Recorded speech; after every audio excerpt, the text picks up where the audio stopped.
નમસ્કાર મિત્રો, પશ્ચિમ બંગાળના મુખ્યપ્રધાન મમતા બેનર્જીએ રવિવારે 28 જુલાઈ દાવો કર્યો હતો કે વડાપ્રધાન નરેન્દ્ર મોદીની અધ્યક્ષતામાં નીતિ આયોગની બેઠક દરમિયાન તેમનું માયક બંધ કરી દેવામાં આવ્યું હતું.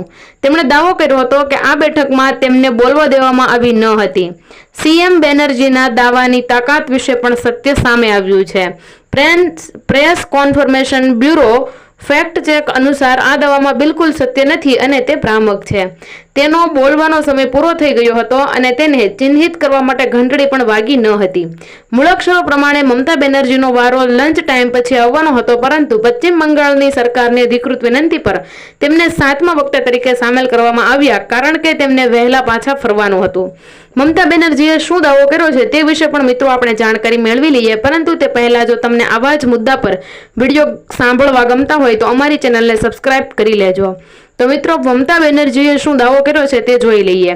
દેશની રાજધાની દિલ્હીમાં યોજાયેલી નીતિ આયોગની બેઠકમાં મમતા બેનર્જીએ રાજકીય ભેદભાવનો આરોપ મૂકતા કહ્યું કે તેમનો માઇક્રોફોન મ્યુટ કરવામાં આવ્યો હતો અને તેમને 5 મિનિટથી વધુ બોલવાની મંજૂરી આપવામાં આવી ન હતી, જ્યારે અન્ય મુખ્યમંત્રીઓને વધુ સમય આપવામાં આવ્યો હતો. અને તેમણે એ પણ કહ્યું હતું કે મેં મીટિંગનો બહિષ્કાર કર્યો છે.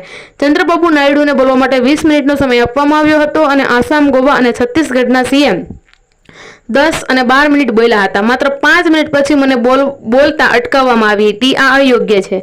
શા માટે તમે ભેદભાવ કરો છો? તેના બદલે તમે તમારી પાર્ટીને વધુ અવકાશ આપી રહ્યા છો. આ બંગાળ અને તમામ પ્રાદેશિક પક્ષોનું અપમાન છે.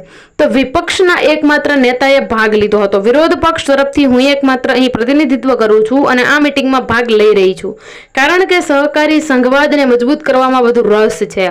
બજેટમાં પણ રાજકીય પક્ષપાત છે અને ટીએમસીના નેતાએ કહ્યું કે મેં કહ્યું કે તમે શા માટે અન્ય રાજ્યો સાથે ભેદભાવ કરો છો?